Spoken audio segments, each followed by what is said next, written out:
بسم الله الرحمن الرحيم نحمده ونصلي ونسلم على رسوله الكريم أما بعد فأعوذ بالله من الشيطان الرجيم بسم الله الرحمن الرحيم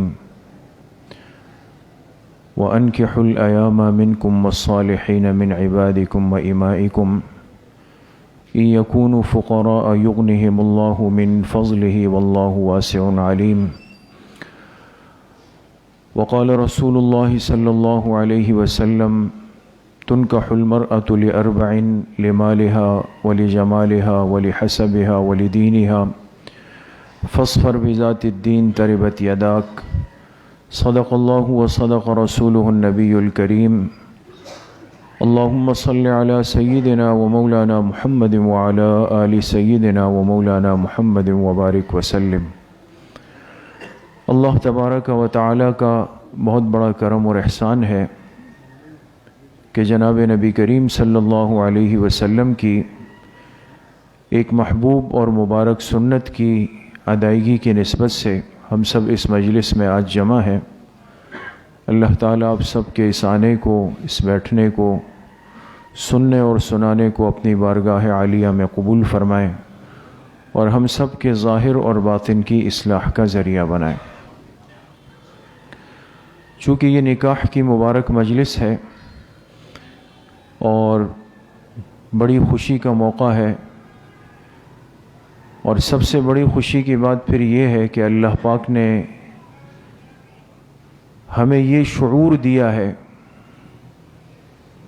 اور جس خاندان میں نکاح ہے، جس بچے کا نکاح ہے، اللہ نے ان کو یہ سمجھ، شعور اور فہم دیا ہے کہ انہوں نے اپنی اس خوشی کا آغاز اللہ کے مبارک گھر سے کیا ہے۔ یہ بھی اللہ کی طرف سے ایک عطا ہوتی ہے کہ انسان کو یہ شعور اس کی زندگی میں حاصل ہو جائے کہ وہ اپنی زندگی کے فیصلوں کا آغاز خیر کی جگہوں سے کرے اور خیر کے اعمال سے کرے۔ اللہ کے گھر میں بیٹھ کر جس خوشی کا آغاز ہوگا، فرض نماز کی ادائیگی کے بعد جس عمل کا آغاز ہوگا، تو اس سے آپ خود اندازہ لگائیں کہ وہ عمل اللہ کی طرف سے رحمتوں اور برکتوں سے مالا مال ہوگا۔ اس لیے میرے عزیزوں، دوستوں، بزرگوں، بحیثیت ایک مسلمان اور جناب رسول اللہ صلی اللہ علیہ وسلم کے امتی ہونے کے آج اس مزاج کو اختیار کرنا پڑے گا۔ جیسے ہم نے اپنے مزاج بگاڑے ہوئے ہیں بہت سارے معاملات میں، اور بہت سارے کام ہم الٹے سیدھے کرتے ہیں اپنے مزاج پر، اپنی خواہش پر، اپنی چاہت پر، کسی کے دباؤ پر۔ تو آج اس فتنوں کے دور میں دین کا یہ شعبہ اور یہ حصہ بھی سیکھنا پڑے گا کہ ہمارے معاملات کا آغاز وہ اللہ کے گھر سے ہو، ہماری خوشیوں کا آغاز وہ اللہ کے گھر سے ہو۔ دوسری بات میرے عزیزوں، دوستوں، بزرگوں، یہ ہے کہ جب اللہ اپنے بندوں کو کوئی خوشی دیتے ہیں، کوئی خیر دیتے ہیں، کوئی بھلائی دیتے ہیں، کوئی ترقی دیتے ہیں، اس موقع پر ایک مومن اور مسلمان پر یہ لاگو ہوتا ہے کہ وہ اس نعمت کا شکر ادا کرنے والا بن جائے۔ لَإِن شَكَرْتُمْ لَأَزِيدَنَّكُمْ وَلَإِن كَفَرْتُمْ إِنَّ عَذَابِي لَشَدِيدٌ۔ فرمایا اگر تم شکر ادا کرنے والے بنو گے، لَأَزِيدَنَّكُمْ، تو میں تم پر اپنی نعمتوں کو اور بڑھا دوں گا۔ ماں باپ کے لیے اولاد کی پیدائش کے بعد خوشی کا دوسرا سب سے بڑا موقع یہ ہوتا ہے کہ ماں باپ کی حیاتی میں، ان کی زندگی میں وہ اپنی اولاد کی خوشی بھی دیکھ لیں، ان کے نکاح دیکھ لیں، ان کی ازدواجی زندگی کو دیکھ لیں۔ تو آج یہ خاص طور پہ ان دونوں خاندانوں کے لیے اور ہم سب کے لیے عمومی طور پہ ایک شکر کا موقع بھی ہے کہ اللہ پاک نے باہر دنیا میں کتنی پریشانیاں ہیں، آزمائشیں ہیں، رکاوٹیں ہیں، معیشت کی پریشانیاں ہیں، ہر آدمی مختلف بات پہ رو رہا ہے، اپنے غم اور پریشانی کا اظہار کر رہا ہے۔ اتنی پریشانیوں میں اللہ نے ہمیں خوشی کا موقع دیا، تو اس کا سب سے بڑا تقاضا ہم سے یہ ہے کہ ہم اللہ کے شکر ادا کرنے والے بنیں، کہ اللہ آپ کا شکر ہے کہ آپ نے ہم پہ کرم فرمایا اور خوشی کا یہ دن اور یہ موقع دیکھنا نصیب کیا۔ اب یہ شکر کیسے ادا ہوگا اور اس شکر کی ادائیگی کا طریقہ کیا ہے؟ ہمارا جو عمومی طبقہ ہے مسلمانوں کا، وہ اس خوشی کے موقع پر کیا کرتا ہے؟ اس خوشی کے اظہار پر وہ کیا کرتا ہے؟ کس عمل کو ظاہر کرتا ہے؟ وہ مجھے بتانے کی ضرورت نہیں ہے دوستو، وہ تو ہم روز اپنی محلے گلیوں میں، ماحول میں، معاشروں میں، شادی بیاہ کی تقریبات میں، ہالوں میں دیکھتے ہیں کہ جو طوفان بدتمیزی برپا ہوتا ہے، گھر میں خوشی آئی، بیٹے یا بیٹی کی شادی ہے، تو گانا اکیلے نہیں سننا، پورے محلے کو سنانا ہے، یعنی اللہ کی نافرمانی بھی کرنی ہے۔ جس اللہ نے خوشی کا موقع دیکھنا نصیب کیا، آج ہم مسلمان اتنے گر گئے کہ سب سے پہلے اسی اللہ کو ناراض کرتے ہیں، اس کی نافرمانی اور معصیت میں لگ جاتے ہیں۔ آپ کسی سے کہیں، جواب کیا دیتے ہیں؟ خوشی کا ہے، بچوں کی خوشی آئی ہے۔ اللہ کے بندے، جس ذات نے خوشی دی ہے اس ذات سے بھی تو پوچھ لو کہ اللہ آپ نے خوشی دی، اب میں بدلے میں کیا کروں؟ ہم اللہ کو ناراض کرنے میں لگ جاتے ہیں، گانے بج رہے ہیں، ڈھول بج رہے ہوتے ہیں، مرد و زن کا اختلاط ہوتا ہے، مکس گیدرنگ ہوتی ہے، نامحرم اور سب آپس میں مخلوط ایک ساتھ بیٹھ جاتے ہیں، کوئی شرعی پردے کا کوئی اہتمام نہیں ہوتا، پٹاخے بم پھوڑتے ہیں، جس کی طاقت اور مال زیادہ ہے تو وہ فائرنگ کرنے لگ جاتا ہے، اپنا زور دکھاتا ہے، پورا علاقہ فائرنگ سے گونج گیا۔ کیا ہوا؟ بھئی فلاں کے 2 بیٹوں کی شادی ہے، فلاں کے بیٹے اور بیٹی کی شادی ہے، اور اس نے خوشی میں آ کر جو ہے نا اتنی گولیاں چلا دی ہوا میں۔ یہ آج ہماری طاقت اور غیرت ہے دوستو، ہم ہواؤں میں گولیاں چلا کر اپنی طاقت کا اظہار کرتے ہیں۔ باقی ایمان کا جنازہ نکلا، حیا کا جنازہ نکلا، سنتوں کا جنازہ نکلا، اعمال کا جنازہ نکلا، ساری چیزوں کو ذبح کیا، لیکن ماتھے پر بل نہیں پڑتا، ایک شکن نہیں آتی دوستو۔ اس لیے میرے عزیزو، دوستو، بزرگو، یہ شیطان دھوکہ دیتا ہے کہ بھئی خوشی ہے، بچوں کی خوشی ہے، بیوی بچے مجبور کر رہے ہیں، ایک تو موقع آتا ہے نا، کر لو۔ یہ ایک موقع نہیں، یہ ساری زندگی کی بات ہے۔ یہ رشتہ کوئی ایک دن کا تھوڑی ہے دوستو، اب ان بچوں نے تو ساری زندگی ایک ساتھ گزارنی ہے نا، اب تو 2 خاندان بننے ہیں، اب تو گھر نے آباد ہونا ہے۔ اب اس گھر کی آبادی کا طریقہ یہ ہے کہ میں اس خوشی کے موقع پر اللہ کو ناراض کر دوں اور امید یہ رکھوں کہ اللہ کی طرف سے مجھ پہ رحمتیں برکتیں اترے۔ یہ کیسے ہو سکتا؟ اللہ کی رحمتوں کو، اللہ کی برکتوں کو، اللہ کی نصرت کو متوجہ کرنے کے لیے مجھے اللہ کو راضی کرنے والے کام کرنے ہوں گے۔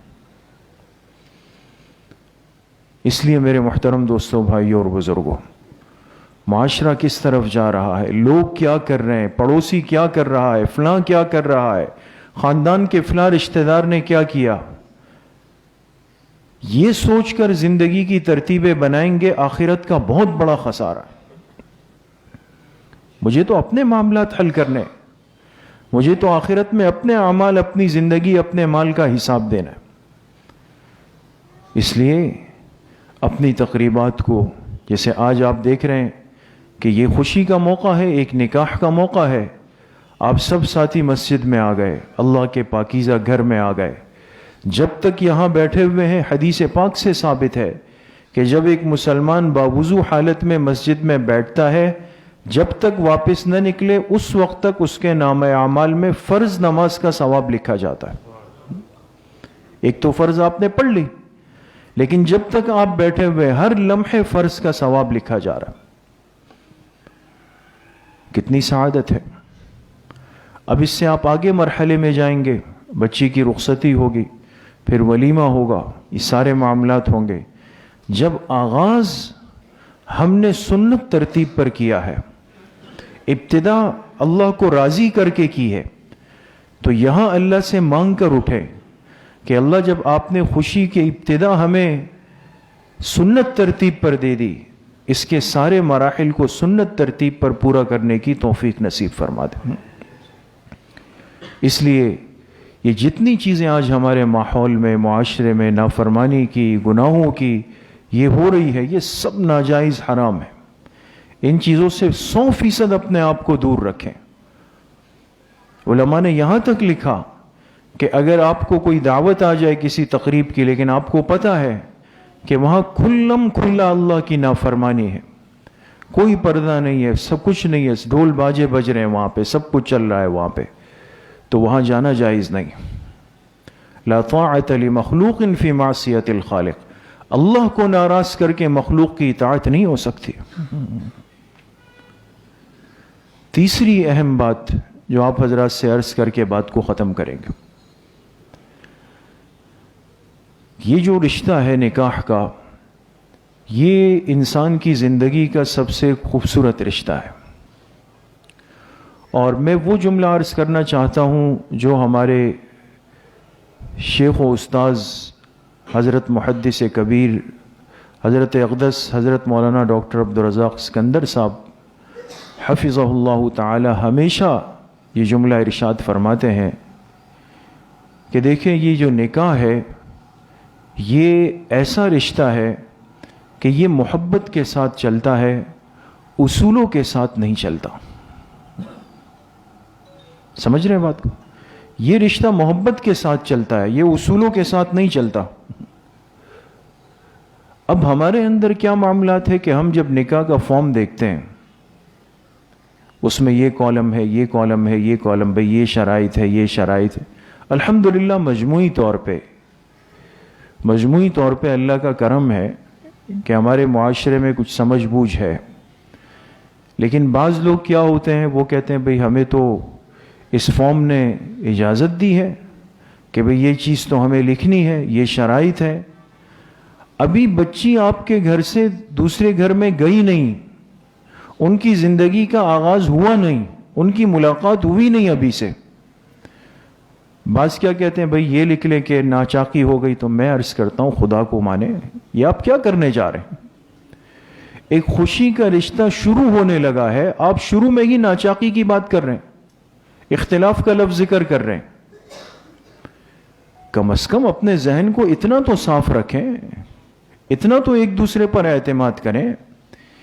یہ رشتہ ہے محبت کا اور چلے گا محبت کے ساتھ، یاد رکھیں۔ جہاں کسی نے بات اصولوں کی کہ شوہر پہ یہ شرط اور بیوی پر یہ شرط، اس پر یہ شرط اور اس پر یہ شرط، یہ ملازمت اور نوکری بن جاتی ہے دوستو، یہ رشتہ نہیں ہوتا۔ اس لیے ان بچوں کو جن کے نکاح ہوتے ہیں، میں والدین سے درخواست کرتا ہوں کہ ان کو ان کی اس خوشی کی زندگی خوشی کے ساتھ جینے دیں، ان کو جینے دیں۔ اولاد ماں باپ سے کوئی بھی نہیں چھین سکتا۔ آج کے ماں باپ کے ذہن میں بعض دفعہ یہ بات بٹھا دیتے ہیں، ایسے لوگ ہمارے معاشرے میں ہوتے ہیں، اور خاص طور پہ بعض مستورات، ایسے لگتا ہے جیسے وہ خدائی خدمتگار ہے، مفت کی نوکری جس کو کہتے ہیں نا، ان کا کام یہ ہوتا ہے۔ وہ کیا کرتے ہیں؟ وہ بڑوں کا ذہن خراب کرتے ہیں۔ میں یہ بات اس لیے عرض کر رہا ہوں کہ ہمارا چھوٹا سا تجربہ ہے، زیادہ تو نہیں، لیکن چھوٹا سا ایک تجربہ ہے۔ ہم جو کارگزاریاں سنتے ہیں اس بنیاد پہ، یہ شوہر بیوی، یہ لڑکا لڑکی جن کا نکاح ہوا، یہ آپس میں 100% مطمئن ہوتے ہیں، خوش ہوتے ہیں، راضی برضا ہوتے ہیں، ہنسی خوشی بسنا چاہتے ہیں۔ لیکن ان کے ماں باپ کے ذہن کو کوئی آ کے خراب کرتا ہے. ہاں تمہارا بیٹا چھین لیا نا تم سے, نہیں بیٹھتا نا اب تمہارے ساتھ, اپنی بیوی کو لے کے جاتا ہے نا باہر, اس کے لیے چیزیں لاتا ہے نا. یہ معاشرے کی ایک زندہ حقیقت ہے دوستو. شاید آپ کو بات عجیب تو لگ رہی ہے اور مجھے بولتے ہوئے بھی عجیب لگ رہا ہے, لیکن مسئلہ ہے, مسئلہ ہے اور بالکل ہے. ماں باپ سے ان کے بیٹے کو کوئی بھی نہیں چھین سکتا. جائے کہ ایک کمزور عورت وہ آ کر آپ سے آپ کا بیٹا چھین کر لے جائے گی, نہیں لے جائے گی. اگر آپ کو یہ خطرہ ہے تو پھر آپ کو یہ سوچنا چاہیے کہ آپ نے تربیت کیسے کی.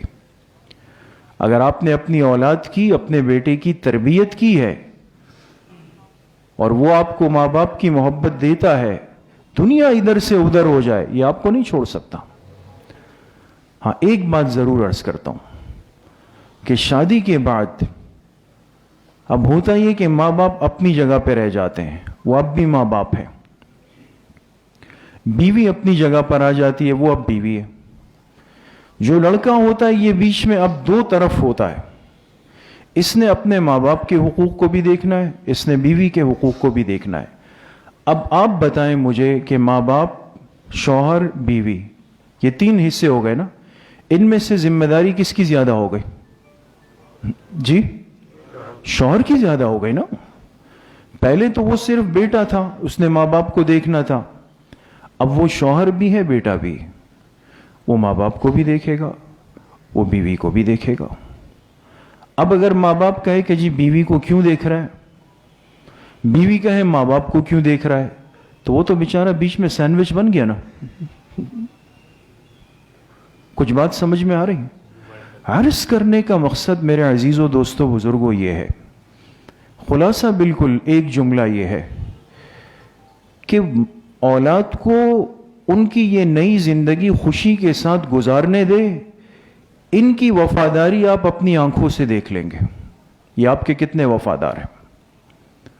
لیکن اگر آپ نے ان کی پرائیویسی کو چھیڑنے کی کوشش کی, ان کے معاملات کو چھیڑنے کی کوشش کی, دیکھیں سیدھی سی بات ہے, مجلس میں بہت سارے علماء بھی تشریف فرمائے.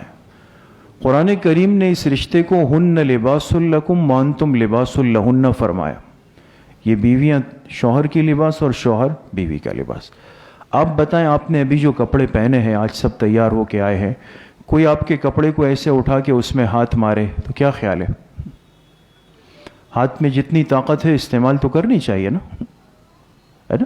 نہیں تو زبان تو استعمال کریں گے کہ بھئی آپ کو شرم نہیں آتی میرے کپڑوں کے ساتھ کیا کر رہے ہیں آپ. یہ اللہ پاک سمجھا رہے ہیں, یہ ایک حیا والی زندگی ہے ان کی پرائیویسی کی. ان کے اندرونی معاملات کو مت چھیڑیں. یہ آپس میں باتیں بھی کریں گے, گپ شپ بھی کریں گے, چیزیں بھی ایک دوسرے کے لیے لائیں گے. کبھی کبھی ان کا دل چاہے گا تو پردے کے اہتمام کے ساتھ ماں باپ سے اجازت لے کر کہیں تفریح پہ بھی جا سکتے ہیں. یہ کفر اور گناہ نہیں ہوگا دوستو, یہ بغاوت نہیں ہوگی, یہ بے حیائی نہیں ہوگی. ہم اپنے رسمی معاملات کو معذرت کے ساتھ آج دین کا عنوان دے دیتے, کرتے اپنے رسومات کو پورا ہے, لیکن جب کوئی کہتے ہیں بھئی یہ تو ہمارا دین کہاں اجازت دے رہا ہے کہ یہ لوگ باہر گھوم رہے ہیں. کون باہر گھوم رہا ہے بھئی؟ شوہر بیوی ہے. آج کا نکاح کن کا ہو رہا ہے؟ نکاح میں جب آپ لوگ آئے ہیں, اتنے لوگ گواہ بنے ہیں, ان کو ایک بنا دیا, ان کی ساری زندگی کو حلال کر دیا, تو ان کا بات کرنا, گپ شپ کرنا, ہنسی مذاق کرنا, باہر جانا, کھانا پینا, یہ کون سا ضابطہ اور شریعت اور فقہ کہتی ہے کہ یہ منع ہے؟ اس لیے آج جس طرح ماں باپ خوش ہیں, اور اللہ ان کو ہمیشہ خوشیاں نصیب فرمائے, اس رشتے کو اللہ پائیداری اور برکتیں نصیب فرمائے, لیکن اس کے لیے ضروری ہے کہ ان کو اپنی یہ لائف خوشی کے ساتھ چلانے دیں. یہ جب آپ کی طرف سے سرپرستی دیکھیں گے نا کہ ماں باپ بھی ہم سے راضی ہے, آپ پھر دیکھیں انشاءاللہ ساری زندگی یہ آپ کے قدموں میں پڑے رہیں. اللہ کریم مجھے بھی آپ سب کو صحیح عمل کی توفیق نصیب فرمائے. وآخر دعوانا ان الحمد للہ رب العالمین. انشاءاللہ بھی نکاح ہوگا, نکاح کے بعد پھر دعا ہوگی.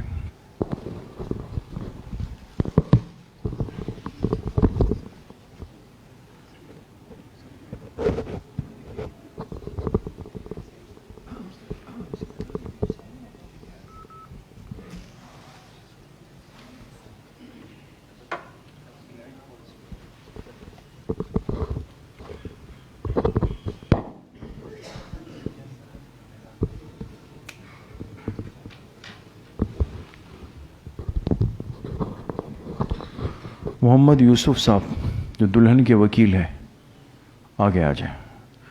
شوکت علی صاحب، عبدالرزاق صاحب تشریف لے آئیں جلدی تاکہ سائن ہو جائیں. عبدالقادر صاحب اور محمد عامر صاحب آپ بھی آگے آ جائیں. محمد یوسف صاحب آپ ہیں، آ جائیں.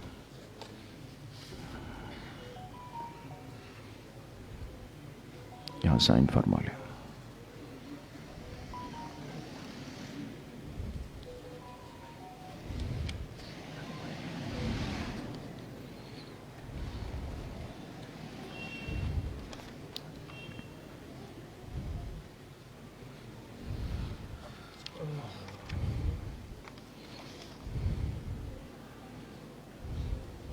ٹھیک. شوکت علی صاحب،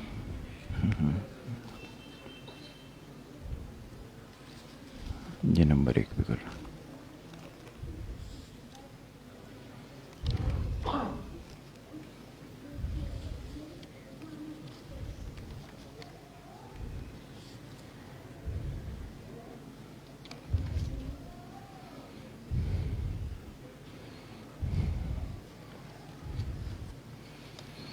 عبدالرزاق صاحب یہ نمبر 2 میں کر لیں.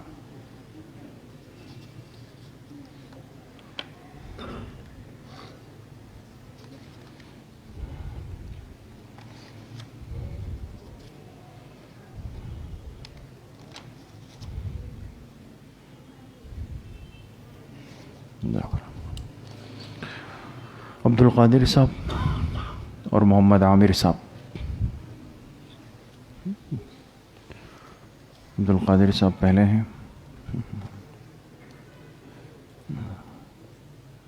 یہ نمبر 1 میں کر لیں.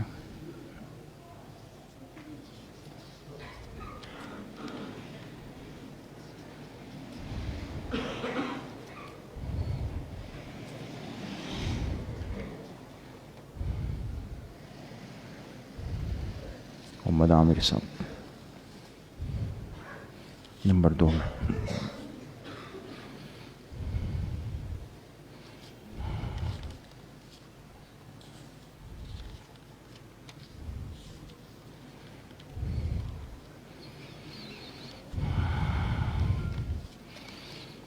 محمد عاصم سلیم صاحب یہاں پہ.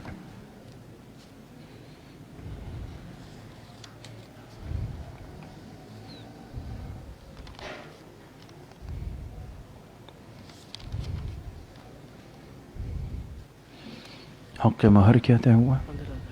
15,000 روپے دے دیے. کل معجل ہے.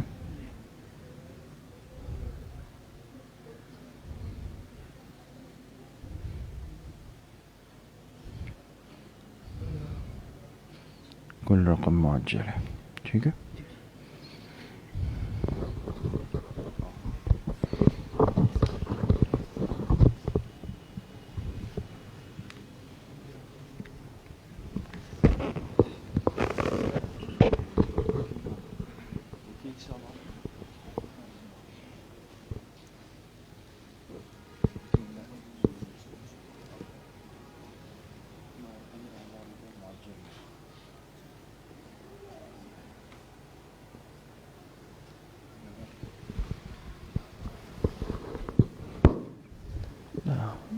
نمسلے منیزہ.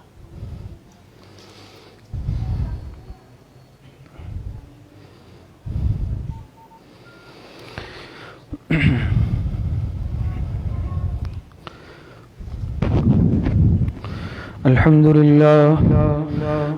لله نحمده ونستعينه ونستغفره ونؤمن به ونتوكل عليه ونعوذ بالله من شرور أنفسنا ومن سيئات أعمالنا من يهده الله فلا مضل له ومن يضلله فلا هادي له ونشهد أن لا إله إلا الله وحده لا شريك له ونشهد أن سيدنا وسندنا ونبينا ومولانا محمدا عبده ورسوله وصلى الله تعالى على خير خلقه محمد وآله وأصحابه أجمعين. أما بعد فأعوذ بالله من الشيطان الرجيم. بسم الله الرحمن الرحيم.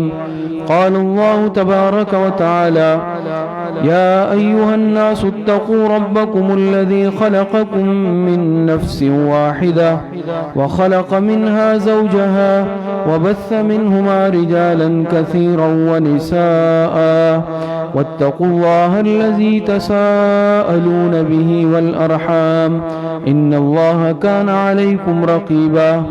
وقال الله تبارك وتعالى: يا أيها الذين آمنوا اتقوا الله وقولوا قولا سديدا يصلح لكم أعمالكم ويغفر لكم ذنوبكم ومن يطع الله ورسوله فقد فاز فوزا عظيما. وقال رسول الله صلى الله عليه وسلم: النكاح من سنتي. وقال عليه الصلاة والسلام: فمن رغب عن سنتي فليس مني، أو كما قال عليه الصلاة والسلام. وقال رسول الله صلى الله عليه وسلم: تنكح المرأة لأربع: لمالها ولجمالها ولحسبها ولدينها فاظفر بذات الدين تربت يداك. صدق اللہ العظیم. جناب محمد یوسف صاحب، آپ نے یہ حنیزہ جو صاحبزادی ہے محمد رفیق صاحب کی، آپ نے ان کو بعوض مہر 15,000 روپے جو کل رقم معجل ہے، آپ نے ان گواہوں کی موجودگی میں محمد عاصم جو صاحبزادے ہیں محمد سلیم صاحب کے، آپ نے ان کے عقد نکاح میں دی ہے. محمد عاصم صاحب، آپ نے یہ حنیزہ جو صاحبزادی ہے محمد رفیق صاحب کی، آپ نے ان کو بعوض مہر 15,000 روپے جو کل رقم معجل ہے، آپ نے ان گواہوں کے سامنے ان کو اپنے عقد نکاح میں قبول کیا ہے. بارک اللہ لکم وبارک علیکم وجمع بینکم وفی خیر. الحمد للہ رب العالمین والعاقبۃ للمتقین والصلاة والسلام علی خیر خلقہ محمد وآلہ واصحابہ اجمعین. ربنا آتنا فی الدنیا حسنۃ وفی الآخرۃ حسنۃ وقنا عذاب النار. اے اللہ، جو نکاح پڑھا گیا ہے اسے اپنی بارگاہ میں قبول اور منظور فرما. اے اللہ، دلہا دلہن کو حقیقی خوشیاں نصیب فرما. اے اللہ، طرفین کو، دلہا دلہن کے والدین کو، اعزاء اقربا کو، دونوں خاندانوں کو حقیقی خوشیاں نصیب فرما. دونوں خاندانوں میں جوڑ، محبت، الفت نصیب فرما. اے اللہ، نیک صالح اولاد کا ذریعہ بنا، پاک دامنی کا ذریعہ بنا. اے اللہ، آپس میں اتحاد، اتفاق، محبت، الفت والی زندگی نصیب فرما. ہر قسم کے حاسدین سے، باغزین سے، مفسدین سے، جادو سے، سحر سے، نظر بد سے، شرارت کرنے والوں کی شرارت سے اللہ ان کی ہم سب کی حفاظت فرما. اے اللہ، جتنے بیمار ہیں، گھروں میں ہیں، اسپتالوں میں ہیں، جسمانی بیمار ہیں، روحانی بیمار ہیں، اے اللہ سب کو صحت کاملہ عاجلہ عطا فرما دے. اے اللہ، جتنے اموات المؤمنین دنیا سے جا چکے ہیں اللہ سب کی مغفرت فرما دے. ہماری دعاؤں کو اپنے فضل و کرم سے، فضل و رحمت سے اپنی بارگاہ میں قبول اور منظور فرما دے. وصلی اللہ وسلم علی نبینا محمد وآلہ واصحابہ اجمعین برحمتک. ماشاء اللہ مبارک.